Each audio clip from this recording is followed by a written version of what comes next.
अब हम सीखेंगे मल्टीप्लिकेशन की third technique, multiplication with 5 and 25। यहाँ हम सीखेंगे कि हम किसी भी नंबर को 5 या 25 से कैसे मल्टीप्लाई करेंगे 1 सेकेंड के अंदर।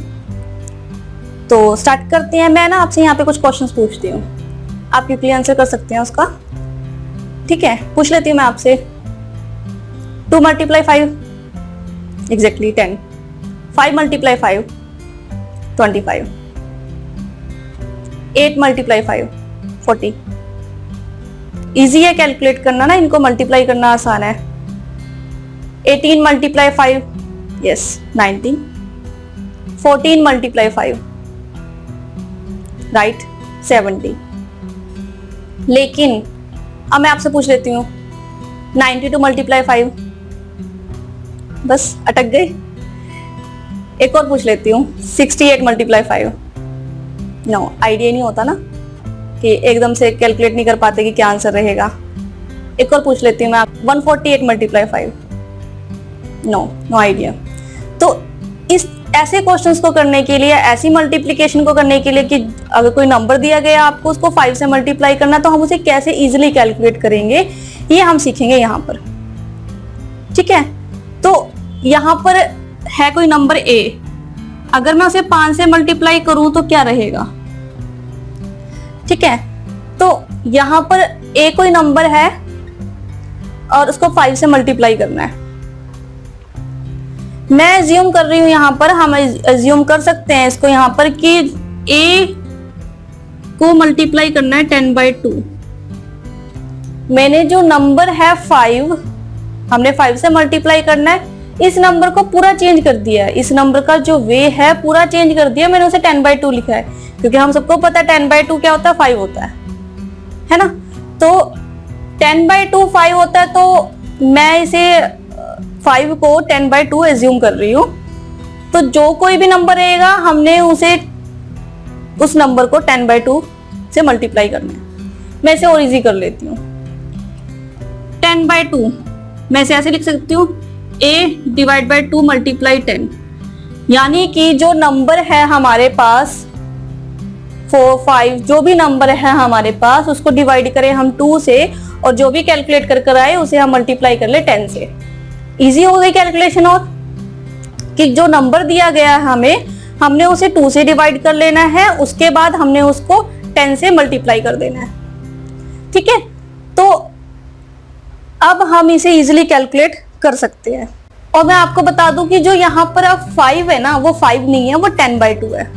हम 5 को 10/2 एज्यूम कर रहे हैं, तो हम 5 को 5 ना लेकर 10/2 लेने वाले हैं। तो जो भी नंबर रहेगा हम उसे 10/2 से मल्टीप्लाई करने वाले हैं। तो मैं इसके लिए कुछ एग्जांपल्स देख लेते हैं, वर्कआउट कर लेते हैं उन्हें। अब कुछ है आपके पास एग्जांपल्स, मैं ले लेती हूँ उन्हें। जैसे 4 मल्टीप्लाई 5, इसे करें अगर हम तो 4/2 2 मल्टीप्लाई 10 20। 7 मल्टीप्लाई 5, वैसे हमें ये टेबल्स याद रहते हैं तो हम इन्हें ना डायरेक्ट मल्टीप्लाई कर लेते हैं। 7 मल्टीप्लाई 5 35, हमें पता है डायरेक्ट। अब 148 मल्टीप्लाई 5 नहीं पता है ना, तो 148 मल्टीप्लाई 5 नहीं पता, तो हम 148 को डिवाइड बाय 2 करेंगे और 10 से मल्टीप्लाई कर देंगे।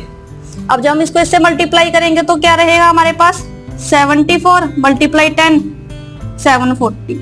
मैंने आपको समझाने के लिए यहाँ पर ये आप डिवाइड किया, देन मल्टीप्लाई किया और देन फाइनल आंसर किया है। लेकिन इसको 2 से डिवाइड करना इजी है, तो हम इसे ओरली कैलकुलेट करके अपना टाइम बचाएंगे और डायरेक्ट आंसर को फाइंड आउट करेंगे। एक एग्जांपल ले लेते हैं, 32 मल्टीप्लाई 5। अब 32 को मल्टीप्लाई 5 से करेंगे, 32 डिवाइड बाई 2 16 मल्टीप्लाई 10 160।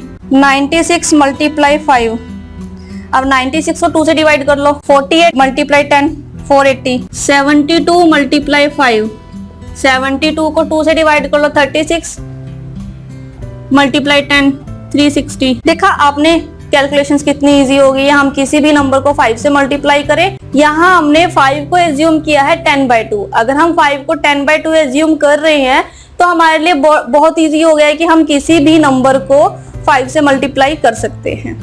उस नंबर को, जो भी नंबर है हमारे पास, उसे 2 से डिवाइड करना है, देन 10 से मल्टीप्लाई कर देना है। तो आई थिंक कि इन क्वेश्चंस के बाद और इन टेक्निक्स के बाद आप इतने एफिशिएंट और इतने कैपेबल हो गए हो कि आपको कोई भी नंबर दिया जाए 5 से मल्टीप्लाई करने के लिए, आप इजिली उसे कैलकुलेट करके आसानी से आंसर फाइंड आउट कर सकते हैं। आप ध्यान रहे यहाँ पर कि जो 5 है वो 5 नहीं है, 10/2 है। हमने 5 को 10/2 एज्यूम किया है, दैट्स वाई हम जो भी नंबर है उसे 2 से डिवाइड कर रहे हैं और उसको 10 से मल्टीप्लाई कर रहे हैं। तो आप इतने कैपेबल हो गए हो कि आपको जो एग्जाम में क्वेश्चन दिया गया है, अगर आपको किसी नंबर को 5 से मल्टीप्लाई करना है, आप इंस्टेंटली आंसर फाइंड आउट कर सकते हो उसका। तो ये पॉसिबल होगा कि आप जितना प्रैक्टिस करोगे आप उतना जल्दी ही आंसर्स को फाइंड आउट कर सकते हो। और तो अगर आप अच्छे से प्रैक्टिस करेंगे तो रिक्वायरमेंट के अकॉर्डिंग जितने भी क्वेश्चंस रहेंगे आपके पास, आप उनका आंसर इजीली दे सकते हैं। अभी हमने सीखा कि हम किसी नंबर को 5 से कैसे मल्टीप्लाई कर सकते हैं। अब हम मूव करते हैं कि हम किसी नंबर को 25 से कैसे मल्टीप्लाई करेंगे। टिपिकल रहता है कि हम 25 को किसी भी नंबर से मल्टीप्लाई करें तो हम विदिन सेकेंड या विदिन 2 सेकेंड हम लोग उसका आंसर नहीं दे सकते, है ना। अगर आप 5 से मल्टीप्लाई करना सीख चुके हैं तो आपके लिए आसान है कि आप उस किसी भी नंबर को 25 से कैसे मल्टीप्लाई करोगे।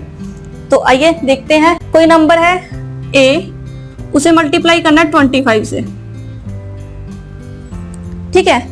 तो जैसे हमने एज्यूम किया था कि जो 5 है हमने उसे 10/2 एज्यूम किया, तो हम ऐसे 25 को भी एज्यूम कर लेते हैं कि जो 25 है वो 100/4 है। 100/4 जो नंबर है उसको अगर हम 100/4 से मल्टीप्लाई करें तो कैलकुलेट करना इजी हो जाएगा। मैं इसे इस तरह से लिख लेती हूँ कि जो नंबर है उसका हम 1/4 करें और उस जो भी 1/4 कर आएगा उसको हम 100 से मल्टीप्लाई कर दें, तो हमारे पास जो कैलकुलेशन रहेगी या जो आंसर रहेगा वो इजीली हम लोग फाइंड आउट कर सकते हैं। ये जो तरीका है ना, मैं ये नहीं कहती कि आपके लिए बड़ा आसान हो जाएगा। आप यहाँ पे देख रहे हो कि जो स्टेप है वो इंक्रीज हो गए हैं। अभी तक हम 2 से डिवाइड कर रहे थे किसी नंबर को, अब यहाँ पे हम 4 से डिवाइड कर रहे हैं। 10 से मल्टीप्लाई कर रहे थे, हम यहाँ पर अब 100 से मल्टीप्लाई कर रहे हैं, यानी कि जो स्टेप है वो इंक्रीज हो गए हैं, है ना। तो ये जो तरीका है आपको कैलकुलेशन करने का बड़ा इजी हो जाता है। फास्टर तो ठीक है, जब आप प्रैक्टिस करेंगे तो फास्ट भी हो जाएंगे, लेकिन जब आप इस तरह से नंबर्स को जो जिस नंबर से मल्टीप्लाई करना है 5 से या 25 से, अगर आप उसको इस वे में लिख लेते हो तो जो आपके पास तरीका है बड़ा आसान हो जाता है और आप बड़े इजीली आंसर्स को कैलकुलेट कर लेते हो। तो जो ये तरीका है आपके स्टेप्स को बड़ा कंफर्टेबल कर देता है। मैं ये नहीं कहती कि आप फास्टली क्वेश्चन को अटेम्प्ट कर लोगे, लेकिन जो आपका तरीका, आपका जो क्वेश्चन रहेगा बड़ा इजीली सॉल्व हो जाएगा। हाँ, आप प्रैक्टिस के साथ फास्ट भी हो जाओगे। हम यहाँ पे कुछ एग्जांपल्स करके देख लेते हैं जिससे कि जो मल्टीपल है विद 25 हम उसे कर सके। मैं एग्जांपल ले लेती हूँ कि हम 8 को मल्टीप्लाई कर रहे हैं 25 से। वैसे अगर आप डायरेक्टली इसे मल्टीप्लाई करो तो 8 25 को 8 से मल्टीप्लाई करें तो 200 डायरेक्टली पता हम लोगों को। लेकिन अगर नहीं पता इस केस में तो 8 को डिवाइड कर दो 4 से। अब जो डिवाइड करके आएगा 8 को 4 से डिवाइड करेंगे तो 2, और 2 को 100 से मल्टीप्लाई कर दो 200। इजी हो गया ना। 8 डिवाइड बाय 4 मल्टीप्लाई 100, 2 मल्टीप्लाई 100, 200। तो आपके लिए ये कैलकुलेट करना और इजी हो गया। मैं एग्जाम्पल और कर लेते हैं। 36 मल्टीप्लाई 25 नहीं पता। 36 डिवाइड बाय 4 9, 9 मल्टीप्लाई 100 900। देखा, हो गया ना इजी।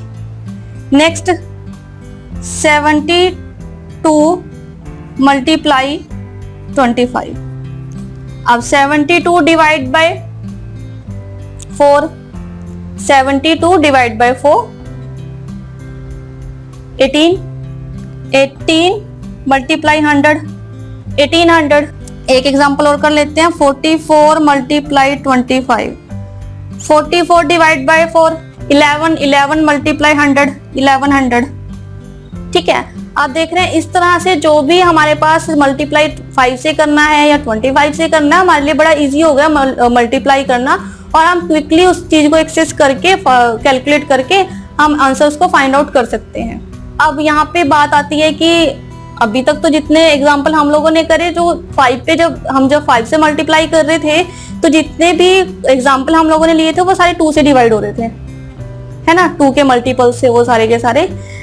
और जो भी यहाँ पे जो भी एग्जाम्पल किए हमने, ये सारे 4 के मल्टीपल्स है, या ये 4 से डिवाइड हो जाते हैं, है ना। अगर अब वो क्वेश्चंस या वो नंबर्स जो 2 से और 4 से डिवाइड ही नहीं होते, या 2 या 4 के मल्टीपल्स ही नहीं है, उन क्वेश्चंस को हम किस तरह से करेंगे? उनको भी हम इसी तरह से करेंगे जिस तरह से हमने इन क्वेश्चंस को किया है। तो जो नंबर 2 से और 4 से डिवाइड नहीं होते, मैं उनका कुछ एग्जांपल्स ले लेती हूँ यहाँ पे। जैसे कि है 25 को 5 से मल्टीप्लाई करना हो तो क्या रहेगा? अब जब 25 को 2 से डिवाइड करेंगे तो 12.5, 12.5 को 10 से मल्टीप्लाई करें तो 125। नेक्स्ट मैं ले लेती हूँ 33 मल्टीप्लाई 5। अगर हम 33 को डिवाइड करें 2 से तो क्या आएगा हमारे पास? 16.5। 16.5 को 10 से मल्टीप्लाई करें तो 165।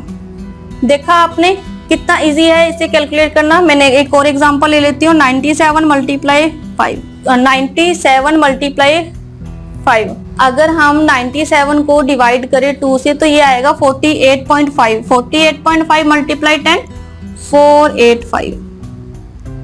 देखा, सेम मेथड हम लोग यूज कर रहे हैं, या सेम कॉन्सेप्ट हम लोग यहाँ पर यूज कर रहे हैं, और जो भी कैलकुलेशंस है बड़ा इजी है उन्हें फॉलो करना। तो मैं यहाँ पर कुछ एग्जांपल ले रही हूँ जिन्हें हम मल्टीप्लाई करेंगे 25 से। 86 मल्टीप्लाई 25। अब यहाँ पे जो 86 है ये 4 का मल्टीपल नहीं है, या ये 4 से डिवाइड नहीं होता, तो हम इसे डिवाइड कर लेते हैं। सेम मेथड से यूज करेंगे कि जो भी नंबर है हम उसे 4 से डिवाइड करेंगे, डेसिमल्स में आएगा हम लोगों के पास आंसर, और जो भी आंसर रहेगा हम उसे 100 से मल्टीप्लाई करेंगे। अगर हम 86 को 4 से डिवाइड करें तो हमारे पास आएगा 21.5। 21.5 को अगर हम 100 से मल्टीप्लाई करें तो हमारे पास आएगा 2150। मैं एक एग्जांपल और ले लेती हूँ 106 मल्टीप्लाई 25। अब 106 भी 4 से डिविजिबल पूरा नहीं होता, एग्जैक्टली डिवाइड नहीं होता है ये 4 से। अगर मैं इसे 4 से डिवाइड करूं तो ये भी डेसिमल में जाएगा, तो अगर इसे डेसिमल में कैलकुलेट करूं तो ये आएगा 26.5। 26.5 को अगर मैं 100 से मल्टीप्लाई करूं तो 2650। अब 2650 106 को 25 से मल्टीप्लाई करके आया। मैं एक एग्जांपल और ले लेती हूँ यहाँ पे 37 मल्टीप्लाई 25। 37 को डिवाइड करें अगर हम 4 से तो हमारे पास आएगा 92.5।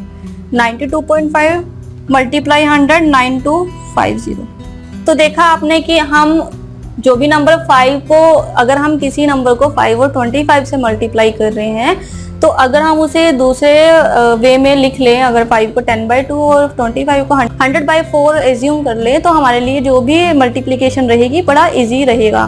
तो हमने यहाँ पर सीखा कि हम किसी भी नंबर को 5 और 25 से कैसे मल्टीप्लाई करते हैं। अब हम मूव करेंगे मल्टीप्लिकेशन की नेक्स्ट टेक्निक्स की तरफ।